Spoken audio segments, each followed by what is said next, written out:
A finales de mayo de 1941, el corazón del Océano Atlántico se convirtió en el escenario de una concentración sin precedentes. Algunas de las naves de guerra más poderosas jamás construidas convergieron en un mismo punto, todas girando alrededor de una sola presencia dominante, el buque insignia de la Marines alemana, el Bismarck. En ese momento, el mundo creía estar presenciando el clímax de una batalla naval. Nadie imaginaba que, más de 8 décadas después, esa misma nave volvería a llamar la atención desde el fondo del abismo. Hoy, ese naufragio famoso ya no es solo una tumba silenciosa. Algo en su interior ha despertado, y lo que se ha descubierto recientemente ha dejado a investigadores, historiadores y científicos con más preguntas que respuestas. Antes de continuar, dime algo. ¿Crees que todos los secretos de la Segunda Guerra Mundial ya han salido a la luz? ¿O hay cosas que nunca debieron ser encontradas? Déjalo en los comentarios, porque esta historia apenas comienza. Durante una expedición moderna al lugar del hundimiento, los sensores detectaron algo que no debería existir. En el interior del casco destruido del Bismarck, una sección sellada mostraba una temperatura más elevada que el agua helada que la rodea. En el océano profundo, donde todo tiende a congelarse y permanecer inmutable, cualquier rastro de calor es una anomalía grave. Pero lo más inquietante es que esa fuente térmica provenía de una cámara que no aparece en los planos oficiales del barco. Alrededor del sitio, los restos humanos cuentan una historia silenciosa. Botas, máscaras de gas, fragmentos de equipo personal. Todo eso recuerda que el Bismarck no era solo acero y cañones, sino un hogar flotante para miles de hombres. Y hay un detalle aún más perturbador. 32 tripulantes que figuraban a bordo desaparecieron por completo de los registros oficiales. No aparecen como muertos, no figuran entre los rescatados, simplemente dejaron de existir en los archivos. Y entonces ocurrió algo que nadie estaba preparado para escuchar. Desde ese mismo punto, desde esa cámara caliente y sellada, comenzó a emitirse una señal rítmica. 3 pulsos cortos, 3 largos, 3 cortos otra vez, un esos repetido, preciso, mecánico, como si algo o alguien estuviera intentando comunicarse después de haber esperado 80 años en la oscuridad total. El Océano Atlántico es un lugar donde las cosas suelen desaparecer para siempre. A medida que desciendes bajo la superficie, la luz del sol se debilita, los colores se apagan y finalmente todo se vuelve negro. Es un mundo donde el tiempo parece detenerse, donde los restos del pasado quedan atrapados en silencio eterno. Allí abajo, a unas 3 millas de profundidad, lo que equivale aproximadamente a 16.400 pies bajo la superficie, descansa el Bismarck, aplastado por el peso del océano desde todos los ángulos, envuelto en una presión inimaginable. Para ponerlo en perspectiva, aunque apilaras una sobre otra las montañas más altas de Europa, aún así no alcanzarías el fondo marino donde yace el barco. En ese entorno, la presión supera las 6.000 libras por cada pulgada cuadrada. Ese es suficiente para aplastar un submarino convencional como si fuera de papel en menos de un segundo. Durante décadas, lo único que la humanidad pudo ver de este coloso hundido fueron imágenes borrosas y grabaciones antiguas, captadas con tecnología limitada. Pero todo cambió en el año 2024. Ese fue el momento en que un equipo internacional decidió enviar al fondo del océano una máquina diseñada específicamente para sobrevivir donde ningún ser humano podría hacerlo, el dron Prometheus 10. Construido para soportar fuerzas extremas, este dispositivo representaba lo más avanzado en exploración de aguas profundas. Equipado con cámaras especiales y sensores térmicos de alta precisión, podía detectar detalles invisibles incluso en la oscuridad absoluta. El equipo esperaba encontrar lo habitual: metal corroído, armas destrozadas, restos de un gigante muerto. Lo que no esperaban era enfrentarse a un descubrimiento que amenazaba con reescribir una parte de la historia vía que creíamos cerrada. A medida que el Prometheus 10 descendía lentamente hacia el fondo, los monitores a bordo del barco de apoyo mostraban un paisaje inmóvil y mortal. Todo indicaba que el entorno sería, como siempre, una extensión interminable de frío absoluto. En el océano profundo no hay sorpresas térmicas. Es un lugar estable, casi congelado en el tiempo, donde nada cambia durante siglos. Por eso, cuando una de las alarmas térmicas comenzó a parpadear en rojo, el silencio invadió la sala de control. Al principio, nadie entró en pánico. Los ingenieros asumieron que se trataba de un fallo del sistema. Reiniciaron las pantallas, comprobaron los cables, revisaron las conexiones una por una.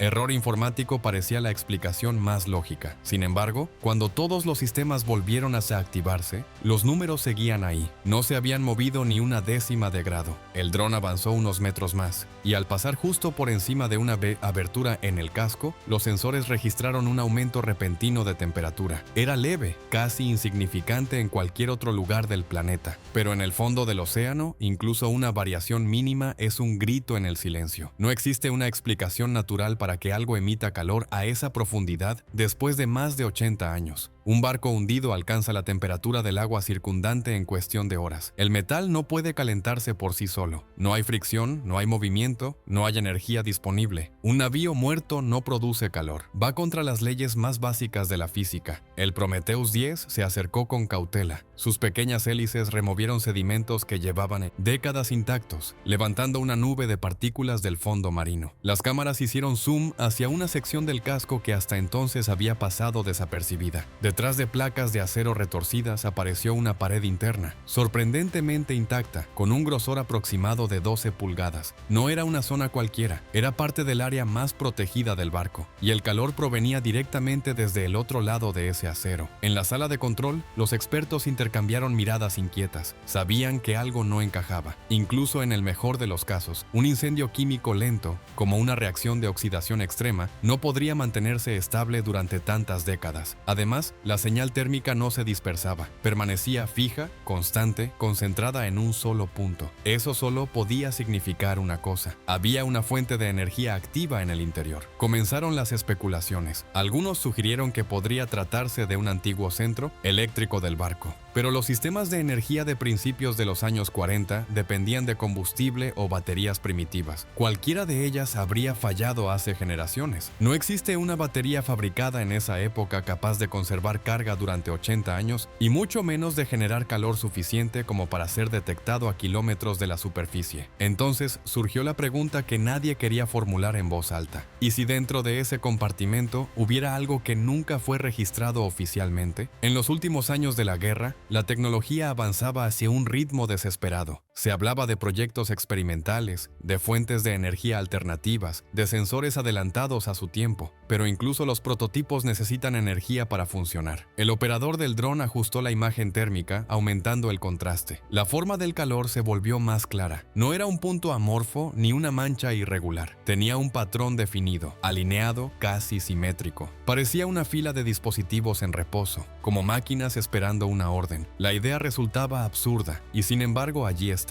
Una sección del Bismarck parecía seguir viva. Si algo produce calor, significa que está consumiendo energía. Y si está consumiendo energía, entonces no está muerto. El equipo decidió acercarse aún más, pero el calor era solo la primera señal de un problema mucho mayor. A medida que el Prometheus 10 flotaba a escasos centímetros del casco, las luces de alta potencia revelaron detalles inquietantes en el metal deformado. No solo había daños de batalla y corrosión, había algo más. Alrededor del compartimento sellado, pequeñas grietas dejaban escapar una sustancia desconocida. Era un líquido claro, viscoso, que se movía lentamente en el agua, como si tuviera vida propia. No se comportaba como aceite antiguo ni como combustible degradado. Parecía demasiado limpio, demasiado moderno. En el fondo del océano es común encontrar formaciones de óxido alargadas, creadas por bacterias que se alimentan del hierro. También hay barro, restos orgánicos, pequeños organismos adaptados a la oscuridad. Pero aquello no encajaba en ninguna categoría conocida. No debía estar allí. Con extrema precisión, el científico principal dio la orden de tomar una muestra. El brazo robótico del dron se extendió con lentitud milimétrica. Cualquier movimiento brusco podía dañar el equipo o provocar el colapso de una sección inestable del casco. Finalmente, un pequeño dispositivo de succión tocó la superficie de la grieta y extrajo una cantidad mínima de líquido. Horas después, cuando la muestra llegó a la superficie, el análisis comenzó de inmediato. Desde el momento en que la muestra fue colocada bajo el microscopio, el laboratorio quedó en silencio. Los investigadores esperaban encontrar restos de combustible antiguo o alguna forma desconocida de vida marina adaptada a condiciones extremas. Eso habría sido sorprendente, pero explicable. Lo que vieron no encajaba en ninguno de esos escenarios. La sustancia era completamente limpia. No presentaba células, no mostraba signos biológicos, no reaccionaba como una bacteria ni como un hongo. Tampoco tenía las características de materiales volcánicos submarinos. Todo apuntaba a una sola conclusión inquietante: era un material sintético. Había sido creado por manos humanas. Los análisis químicos revelaron algo aún más desconcertante. El compuesto era un polímero avanzado que contenía elementos como litio. Aquella palabra cambió por completo el ambiente en la sala. El litio es clave para el almacenamiento de energía de alta densidad, pero su uso práctico en ese tipo de materiales pertenece a una era tecnológica muy posterior. Ese tipo de gel no debería existir en un barco construido a finales de la década de los años 30. Aún así, las pruebas eran claras. El material reaccionaba activamente a la presión y a la temperatura. Cuando los ingenieros colocaron una pequeña cantidad en una cámara diseñada para simular las condiciones del fondo oceánico, el polímero no se rompió ni se degradó. Al contrario, se volvió más denso, más estable, más resistente. Uno de los ingenieros, visiblemente nervioso, lo describió como un fluido inteligente. No era una metáfora poética. El material parecía adaptarse al entorno, fortalecerse bajo estrés, proteger lo que estuviera dentro. Eso planteaba una pregunta perturbadora. ¿Qué estaba diseñado para proteger? Las teorías comenzaron a multiplicarse. Tal vez aquel compartimento no era una fuente de energía, sino un sistema de aislamiento. La Marina alemana buscaba constantemente ventajas técnicas. Habían desarrollado caucho sintético, nuevas aleaciones y prototipos de cohetes. Quizás aquel gel formaba parte de un sistema para absorber vibraciones extremas. Cuando el Bismarck disparaba sus cañones principales de 15 pulgadas, el impacto generaba sacudidas tan violentas que podían destruir instrumentos delicados, radios, sistemas de cálculo, equipos ópticos. Para evitarlo, habría sido necesario un sistema capaz de neutralizar esas fuerzas. Un fluido capaz de dispersar energía cinética tendría sentido, pero había una teoría más oscura. Algunos historiadores habían mencionado, en documentos fragmentarios, un proyecto clasificado conocido como Naval Horn.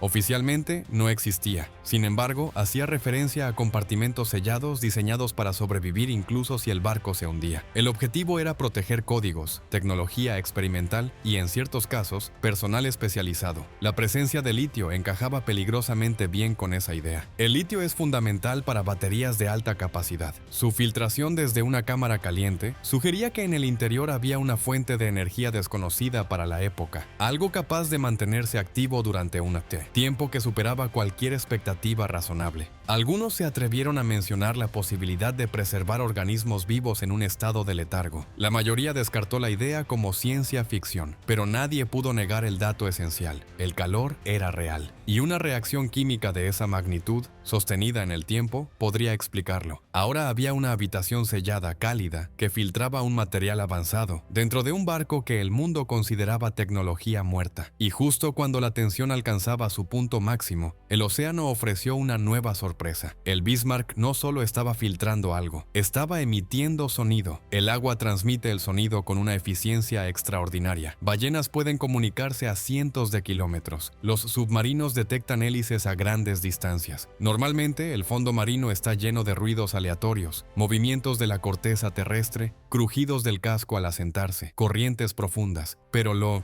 que los sensores acústicos del Prometheus 10 detectaron no era caótico, no era natural. Apareció como un pico limpio en el monitor, un sonido regular, perfectamente definido, que atravesaba el murmullo del océano. Provenía directamente del compartimento caliente, rebotando en su interior antes de escapar al agua. Al principio, el equipo creyó que se trataba de una interferencia causada por los propios motores del dron. Para comprobarlo, apagaron los propulsores y dejaron que el aparato flotara inmóvil en la oscuridad absoluta. El sonido continuó. 3 pulsos breves, 3 pulsos largos, 3 pulsos breves. Luego, silencio total durante exactamente 62 segundos. Y entonces, el patrón se repitió. Nadie habló. Todos sabían lo que estaban escuchando. No hacía falta explicaciones. Aquel patrón era inconfundible. Era la señal de auxilio más conocida del mundo. SOS, un llamado de emergencia que trasciende idiomas, fronteras y generaciones. Pero había un problema, imposible de ignorar. Los acorazados de 1941 no emitían señales automáticas en código Morse desde el fondo del mar. Los sistemas eléctricos eléctricos del Bismarck habían sido destruidos antes de que el barco se hundiera. Incluso si algún generador hubiera sobrevivido milagrosamente al combate y al descenso, su combustible se habría agotado hace décadas, y cualquier batería de aquella época habría quedado inservible mucho antes de que el mundo entrara en la era digital. Entonces, ¿qué estaba enviando esa señal? El analista acústico amplió la visualización del sonido. Las ondas eran demasiado limpias, demasiado precisas. No había variaciones humanas, no había errores de ritmo, no era alguien golpeando metal en la oscuridad. Aquello estaba cronometrado al milisegundo. Era un mecanismo. Eso solo podía significar una cosa. Se trataba de un sistema automatizado. Uno de los historiadores a bordo del barco de apoyo recordó algo que había leído años atrás, en un archivo casi olvidado, un manual clasificado que describía un dispositivo de emergencia experimental, un sistema extremadamente simple, basado en engranajes mecánicos y una fuente de energía sellada. Su función era emitir una señal acústica de baja frecuencia en caso de que el barco se perdiera, para facilitar su localización posterior. Pero ese sistema estaba diseñado para funcionar unos pocos días como máximo, no 80 años. Ahí surgió una nueva interpretación. La clave no estaba solo en el mensaje,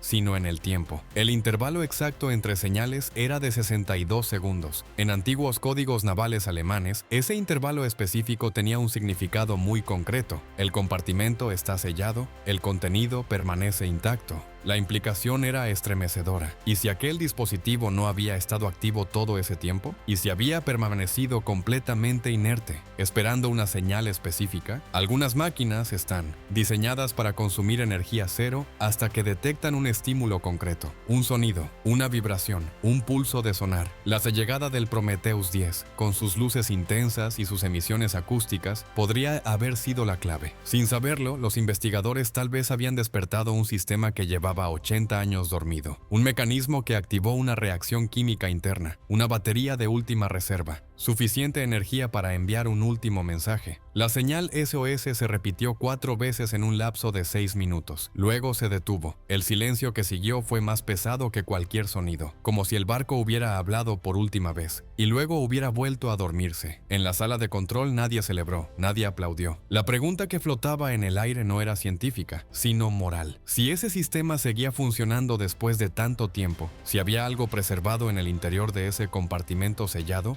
¿debería abrirse? Y si lo que se encontraba dentro nunca fue destinado a regresar a la superficie, y si había razones por las que ese secreto fue enterrado bajo miles de metros de agua. El océano, después de todo, no solo guarda restos, guarda decisiones. Ahora la elección no pertenece al pasado, sino al presente. Abrir la cámara podría cambiar lo que sabemos sobre la historia, la tecnología o los límites que nunca debimos cruzar. ¿Tú qué harías? ¿Forzarías la apertura de esa puerta sellada o la dejarías descansar en el fondo del océano para siempre? Comparte tu opinión. Y si este misterio te atrapó, apoya la historia para que más personas se sumerjan en los secretos que el mar aún no ha querido devolver. Gracias por acompañarnos hasta el final.